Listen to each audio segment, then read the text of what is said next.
and welcome to Players Guild. My name is Loki, I'm joined by Scott, and we're going to be covering more Shadowverse Evolve! Yeah, this time we got another starter deck for you lovely folks at home. And this time we got a husbander on the screen. We're talking about Dragoncraft. The But Black Dragon himself. before we do, we got one little thing to mention, and that is our affiliate program with Voltex. If you go into the description, you can find a link for the UK and the US.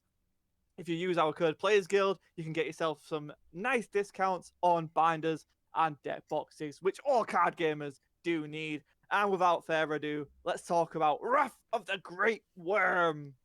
So one thing I'm going to mention here is that for once I'm not going to be mistaken by a class.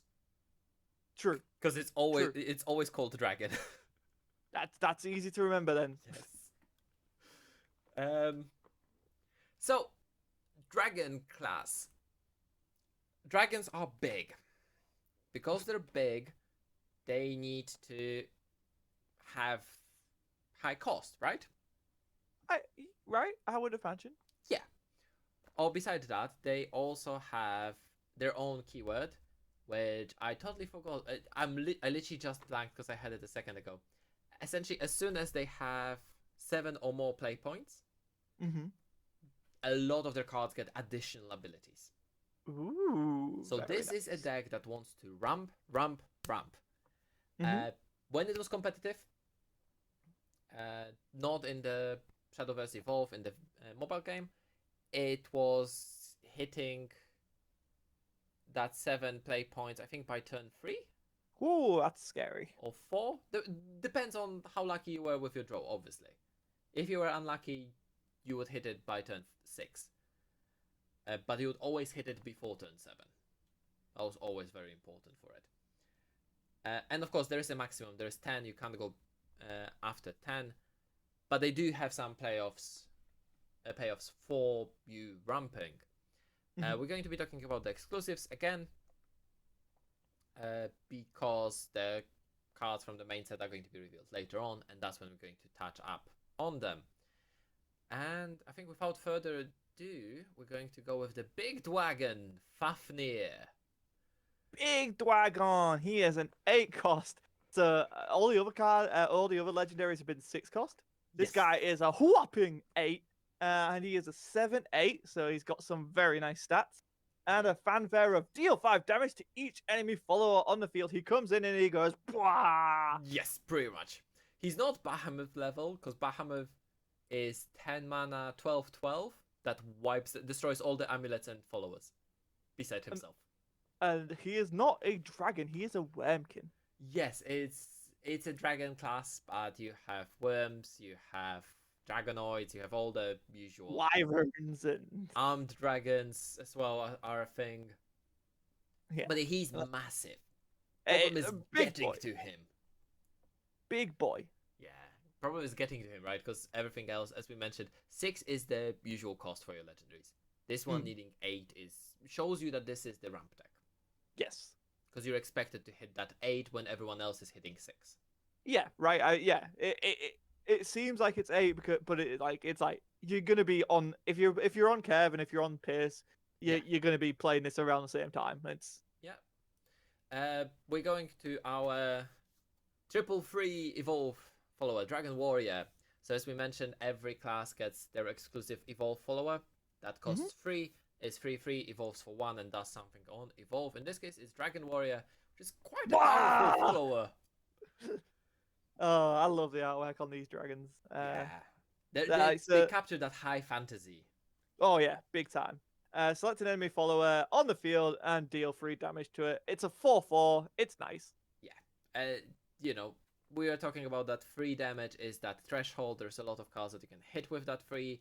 It's your basic removal spell. Essentially, you paid 4 play points for a 4/4 and got a free spell out of that. It's an amazing type of it's essentially a 7/4, right? Because deal 3 damage. Yeah. Then we go to Dragonewt Princess. So of course, you need to have some waifu. It is a Japanese game. Exactly, and she is a Dragonewt and a princess. Yes. I'm waiting for a princess deck. Yes.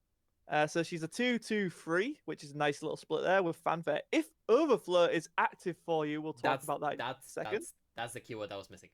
Select an enemy follower on the field and deal 4 damage, which is not bad to pay 2, deal 4 damage, Yeah. and have a body.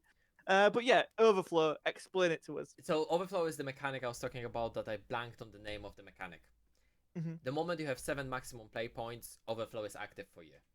The dragons enrage, you become a dragon. In anime they did an amazing little animation when the main character who was playing an Overflow dragon class, he just got all enraged, went all Super Saiyan every time he hit. He would go to his turn 4, turn 5 after he ramped it. He would be like, draw, Overflow active. Wah! Let's go. That was Waluigi. Sure. Yeah, so she's really good. I like her a lot. Yeah. She gets better if you got Overflow, but a 2/2/3 is not bad. It's not bad, but this is again shows you that this card is a vanilla until you have a Overflow, which is a fair enough thing, isn't it? Yeah. Another Overflow payoff. So this guy, Dragonguard, it's a 4 play point 4/5. He has ward, and here we actually have an explanation how ward works. So this follower can be engaged when it's put on the field or during your end phase. Engaged means switch to rest mode. And when followers with ward are engaged, your opponent can only attack ward. So if you have 2 wards, you don't have the Marauding Captain lock. They can still attack either of them. Yeah. But because of the summoning sickness, and they do need to be tapped for that effect, they do give you an ability to do it without attacking and on the turn they're played. Which I think is really nice. Yeah, it's nice because it makes the whole mechanic actually work. Yes. And then Fanfare, if Overflow is active for you, this follower gets +2/+2, so it's a 4 mana 6/7. It's good. It's very good. It's good on its own right for 4/4/5, but yeah. It's a difference, isn't it? 6/7 is terrifying. And now we go to a gold card for the starter deck. Dragon Oracle. It's our spell here. It's a 2-cost, and choose one of the enemy following effects. Yeah, that's how it works. Choose one of the following effects. 1, increase your maximum play points by 1, or 2, draw a card. So, like I said, if you're at 10, this card just becomes a draw card. Yep. If you're at less than 10, you're gonna be increasing your play points. So here we come into a problem with a starter deck. Starter deck on its own is bad. Because this is your only ramp piece in the whole deck. Which means the moment you face 4 out of 5 other decks, you're just too slow to do anything unless you see 2 of those in the opening hand. And I think that is very unfortunate. In the main set, we do get another silver card that on last word give you a maximum play point. Yeah. Which makes this playable. Moving on, we have a Dragonrider, a 2 play point 2/2. Fanfare, if Overflow is active for you, put a dragon token into your EX area. We're going to look at the token in a second. And he also evolves for 1. Nice. I think first we're going to look at the dragon token, if I can find it. There we go. There it is. It's a 4 mana 5/5. Just a real nice, strong, beefy really boy. big dragon. Yeah. And then let's look at the evolution of the Dragonrider. He becomes a 3/3. And on evolve, if Overflow is active for you, give this follower +2 attack. So he becomes 5/3. Yeah. You know. And also remember, he gave you that dragon in your EX, which means at any point you can pay 4 and Bring have out a this 5/5 guy. on board. Yeah, it's. I think having the dragon in the EX is a lot more valuable, but it's also nice if you are in the Overflow, you can go into the evolve and just be like, okay, I'm just going to press more advantage.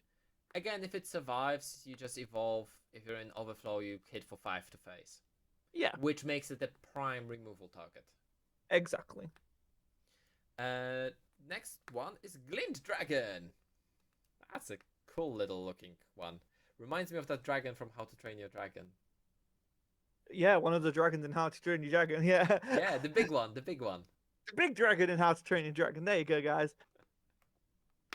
4 play point 5/3, And on Fanfare, you select an enemy follower on the field and deal 3 damage to it. It's nice, just pay 1, deal 3, and then you've got a body as well. Yeah. It's a really... It's a solid card. It's Can't a solid complain card, too yeah. much. Yeah. So this is a dragon we've seen. Next one is Rock, which is not a dragon. He's a beast! If you want to take it. He has got Evolve Zero, though, so he's a 3/3/3 with Evolve Zero and Strike. So this is when he deals damage, you can give a follower +1 attack. Yep.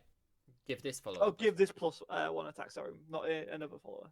And And then he evolves into Super Rock, which is a 3/3, but he now gives +1/1 every time he deals damage, yes. which is very good. It's a very interesting follower. The fact that it evolves for free is mostly... It's your deck building decision how many of them you want to run. Yeah. And also, it doesn't grow in stats, which is important to mention. Mhm. Because it's always 3/3. It's a question, do you want it to grow only up front or in the butt as well? Mhm. Yeah. And the final card, which I think is one of the scariest cards in this deck, and this is what that payoff card for for Runecraft should have been. Mm. So Seabrand Dragon, 4 play points, 4/4 Fanfare. If you have Overflow, it has Storm, which means it can attack the turn it was played and can go face. Yeah. Right, this is more fairly costed. It's And only is a 4/4. It's not 3 mana 5/5, so you can drop 3 of them and hit for 15. exactly. You can drop maximum of 2 of them a turn. And you have to be at Overflow. Yes. So I mean, You if know, you're dropping you 2 of them, you're at 8. So true. Yeah, you got to monitor that. But like, yeah, I think it's a really good payoff. As you mentioned here, the problem with this deck is it has 1 ramp card, which you've got 3 of.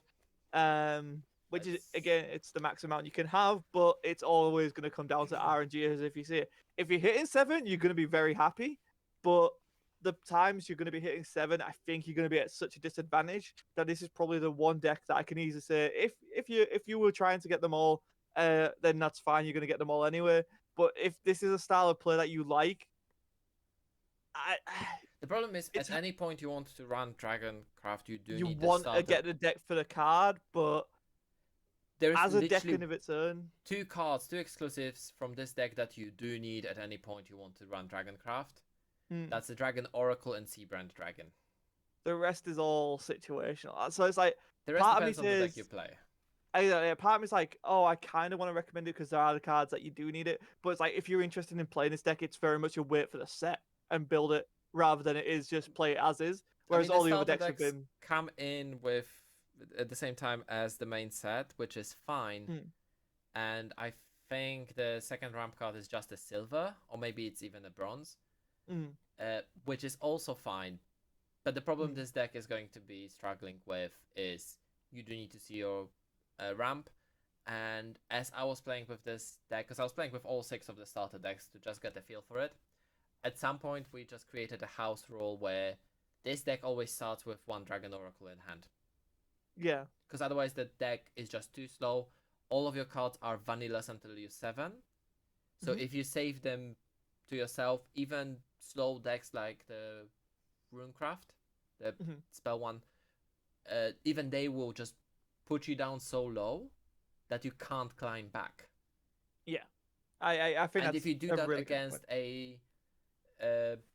the Knight's sword class, then they're just going to stomp on you by turn 5. Like, I quite literally died on turn 5 because I couldn't play my...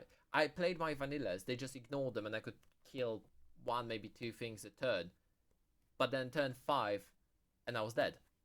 Yeah. It's not a great starter deck to be picking up.